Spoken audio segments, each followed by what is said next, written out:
Welcome to another video, guys. My name is Joey Van Veen, and a question that you guys have been asking me lately is, will I be working some more on the Hilux? For now, guys, my priority is on the Supra. I really want to get it roadworthy and registered so I can get more footage out on the road, actual driving footage, go and meet some of you guys and all that kind of thing. So going to focus on that there. The good news is that I did order parts late last week for the Supra that I will be fitting early this week. So keep tuned for that, guys. For now though, I am heading out to Mitch's. I'm hoping to get a couple of bits painted. He's actually got his Ranchero V8 running now, so yeah, we might even get some footage of that. I'm really excited to see that up and running. I don't know if we'll be able to drive it around his property, but anyway, it's just cool to hear that that cammed V8 idling and revving and that kind of thing. So anyway, guys, I'm not going to promise anything. Going to head out there for a little bit of fun. If I don't get any good footage out there, then we will get straight into fitting some of these Supra parts, and yeah, that'll be this video. I just don't want to promise anything because I don't know where this is headed. Alright guys, we made it back to Mitch's. Like I said, didn't want to promise anything getting painted. It's been on and off today with showers and that kind of thing, so we're definitely going to hold off the painting, but I have prepped the Supra bumper behind me, the S15 boot I'm starting to prep now, so I'll show you how far I've gotten on those guys quickly. Alright guys, like I was saying with the Supra front bumper here, it has been prepped. It's been rubbed down with 500 dry, and then I've been over it with a wet and dry 800. So that guy there is pretty much ready for paint. For any of you guys that don't know, it's the 202 black for my 1993 model Toyota Supra RZ. Then I'll quickly show you guys over here. I have the S15 boot, which is the GT boot.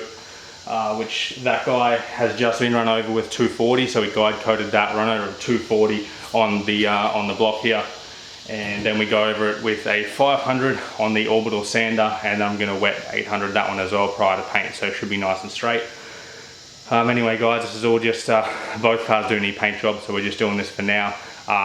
Coming up next will be the parts should arrive earlier in the week. Today's actually Australia Day.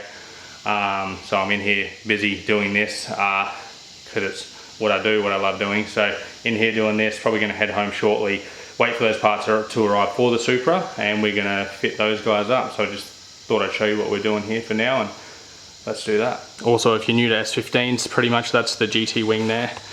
So basically the Australian model has, in the GT spec, has aero wing. In the JDM spec, I guess it's just the aero spec. So GT spec in Australia, I think, has the sunroof and also has leather interior. In Japan, no sunroof, but it does have all the aero on the exterior, which is, I guess, the model that everyone wants. So pretty stoked to have that and make my car just look that little bit better. Just quickly as well, I think I might have showed in one of the other vlogs, Mitch has got a Ford Ranchero ute that we struggled to get running. So yeah, the ute up there, it was actually sent away to get running. I'll try and put up on the screen here somewhere of it actually running. It actually sounds pretty good, just needs its final tune, and yeah, it's a good start to Mitch's little project he's got going on. Promised you guys a mic. I also promised you guys to work on this one more. It's coming. We just got a Supra that we need to get on the road. Alright guys, unfortunately we didn't get too much done down there at Mitch's as far as paint goes. A little bit of prep work there, but I didn't want to ruin anything for the final coat of paint. I didn't want to make it any harder on myself or Mitch either. So anyway guys, rather than wait for these parts, I forgot today was a public holiday for Australia Day. Tomorrow the parts will be turning up, and I really want to get a video out. So today what I'm going to do, I've never actually checked any of the codes on a Supra before. So basically, I'm pretty sure you can bridge a couple of terminals on the OBD port to then tell you what's actually wrong with the car. I do have an engine warning light coming up, and I do have the center warning light coming up as well. However, there's so much stuff that's been pulled out of this car, for example, the traction control, that could be some reasoning for as to why the big center light comes up on the dash to tell me that something is wrong. It's the same light. If you leave your door open, that light comes on. However, because there's other pieces of the car that are pulled off, it's going to give you that warning too. So I want to know exactly what the little issues with the car are. So I mean, if there's a sensor here or there that need replacing, I'll do that before we do the exhaust and that kind of thing as well. Just really want to make sure the car's perfect for when it goes for roadworthy and registration. So anyway guys, let's get into that. I'm going to start the car, I'm going to warm it up, have these codes fire up, and then we'll hopefully we can check what they are.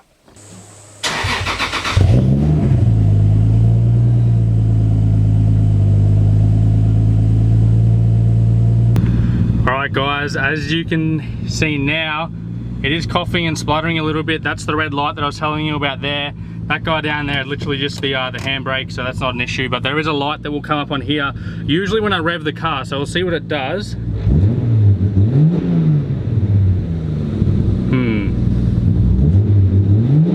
There we go. Like I said, there is an issue. We have thrown a code. All right guys, there's the issue. So we have thrown the code now. So now I'm gonna do the diagnostic, I guess put the wire in the diagnostic port and see what it comes up with. I've never done this before. Hopefully I can do it by myself. And let's give that a go. I don't know if you guys are gonna be able to hear me or not, but basically the port is under here. So I'm gonna give that a crack. I don't know if I was meant to leave it on with the actual code showing or if it's gonna store somewhere in the ECU. But yeah, let's see what happens. Just for you guys quickly as well, was actually this diagnostic port here next to the intake manifold on the RZ, so that's the GTE, and basically inside the cap there it tells you that you need to bridge E1 and TE1, which is these guys down here. So yeah, it's actually really simple. I don't know why I didn't do that on my RZ Supra when it had issues. Okay, I needed to do a little bit more reading up on that. So basically, if there's two numbers, so if it's code, let's just say 31. So I'm assuming 1 and 2, that meant code 12. And then if it was a 4 and 4, that means code 44. So yeah, I'm gonna need to redo that and check my numbers. All right guys, we've got some better news. I've got number 21, I've got 41, I've got 47, and I got 55. So yeah, let's check on the phone there. Let's check what the fault codes actually mean. I'll quickly jump on here now. Where are we? Oh God, I can't read that. So we're gonna start with 21. Open or short in water temp sensor circuit, wouldn't surprise me, or the water temp sensor or the ECU. Well, that could be a problem. I've had that problem before with a 2JZ, so that was number 21. So we'll have a look at that outside of the car. I've got 41. Let's go to 41. Throttle position sensor circuit. Open or short in throttle position sensor, throttle position sensor itself. So Tate actually said that there was an issue possibly with a TPS, so cool, we can look into that. Man, this is awesome. 47. And all really basic things so far, fingers crossed. 47, sub-throttle position sensor signal. Sub-throttle position. So that might be the traction control ABS sensor. Wait, I don't know. Anyway, could be to do with traction control, or I doubt it's ABS. Alright, and then we've got 55. Oh, that's scary. That's very scary. That could have been the bad one. This is what I was really not hoping for it to be. It says our knock sensor circuit, so I'll try not to overthink it. That sucks. God damn. That really sucks. I don't really know where to go there for the knock sensor. The other little bits and pieces I think we'll be able to look at. I might need to talk to a few people and see what other stories, what we can and can't do there. I mean, to be fair, if that's the case, then who knows. Anyway, this sucks. Alright, so I've reset the ECU. It's now no longer showing that knock signal. However, now I'll run it and then I'll see what happens, because it might have reset it, cleared that one code for the knock, and then it will come back once I run it and rev it that little bit. But yeah, let's have a look and see what happens. Alright, you might not hear me, but it told me that the knock sensor will go off anywhere in between 2,000 and 5,000 RPM.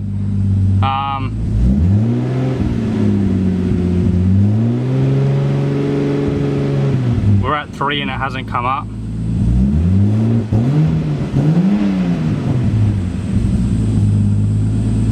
Still hasn't come up again.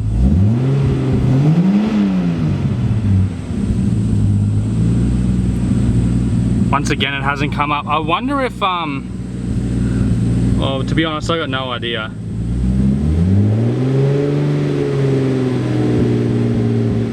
No issues so far. I don't know if a TPS out will cause some sort of knock or something. I don't know. I'm gonna have to take it to someone to really find out.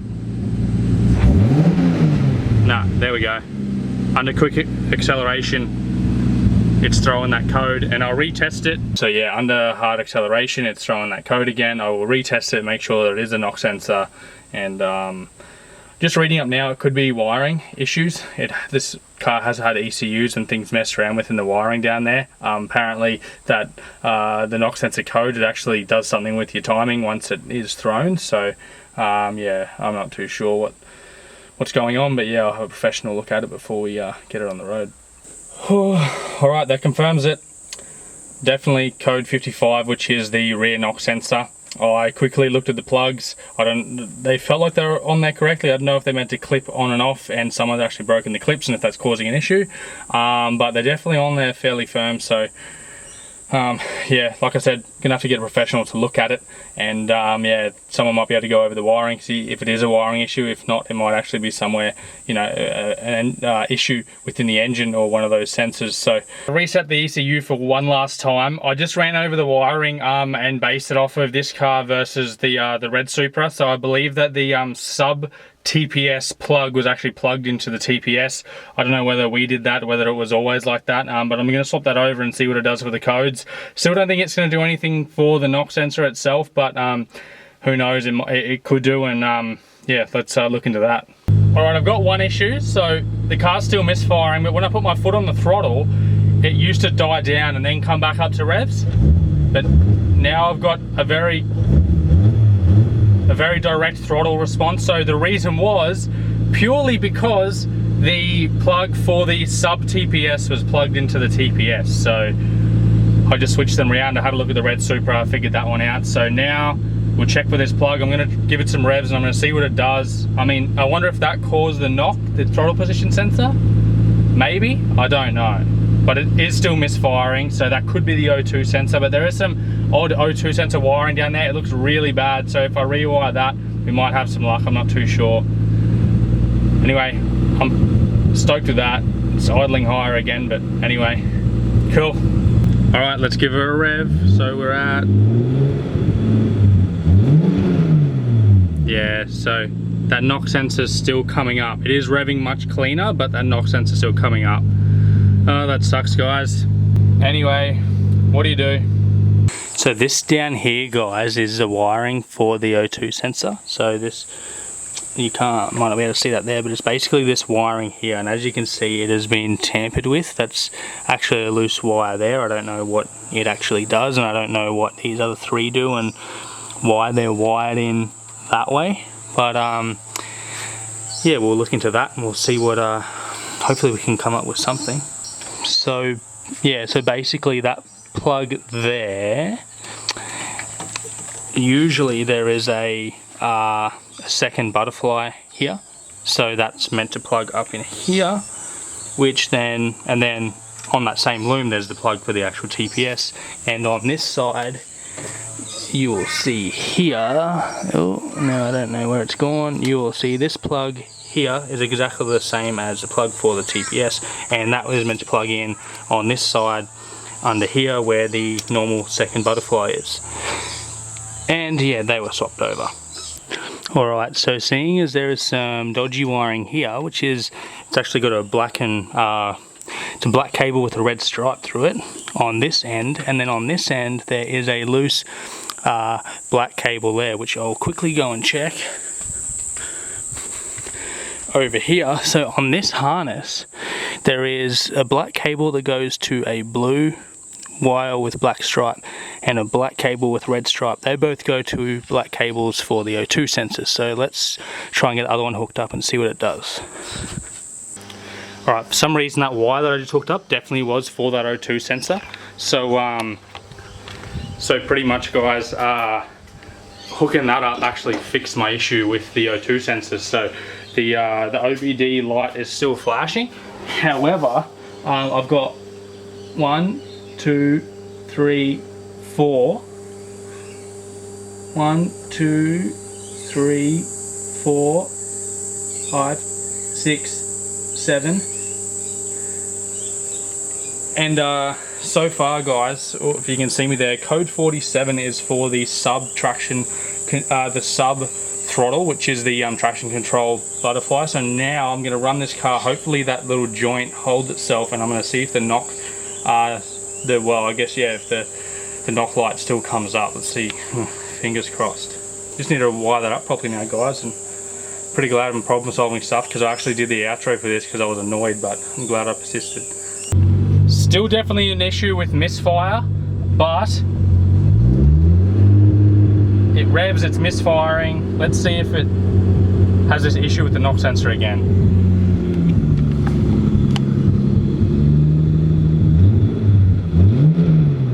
Yeah. Still a knock sensor issue, guys, unfortunately. Anyway, yeah, I'll definitely wrap that up now. I'll go back to the outro that I filmed earlier. Alright guys, so I've persisted and I've made a discovery. I'm just hanging out in the car with my phone torch on, because I wanted to get this last little bit. Basically, every little piece that I found wrong with this car, either the pieces have been missing from the car, or the plugs aren't there, or it hasn't been wired in. So from the codes that I found today, code number 1, which was the O2 sensor, so that wasn't wired in. Code number 2 was a TPS, so the wrong one was plugged in there. We had the traction control TPS plugged into the normal TPS. Third code is that traction control TPS, so we do not have traction control, so that's probably why that one's flashing. And the last one was the knock sensor. So the reason the knock sensor is coming up, and I can't show you because it's way too hidden underneath the intake manifold, the knock sensor, there's no plug, it's not plugged in. So basically, also what he's done, the rear knock sensor plug is missing, and the front knock sensor plug is plugged into the rear one. No. Alright, sorry guys, the front knock sensor plug is plugged into the rear one because I can feel it and it's there and I've moved it around. It's a single brown wire. And then the front knock sensor plug is just non-existent, and I found the loose brown wire. So anyway guys, now I think this is time to end it here. So anyway, if you like the video, please like it. If you can throw some comments down the bottom. Let me know if you've ever bought something in with similar problems or issues, or that you've come across. Oh, it's so frustrating. Anyway, like, comment, and please subscribe, guys. I'd appreciate it. And thanks for watching.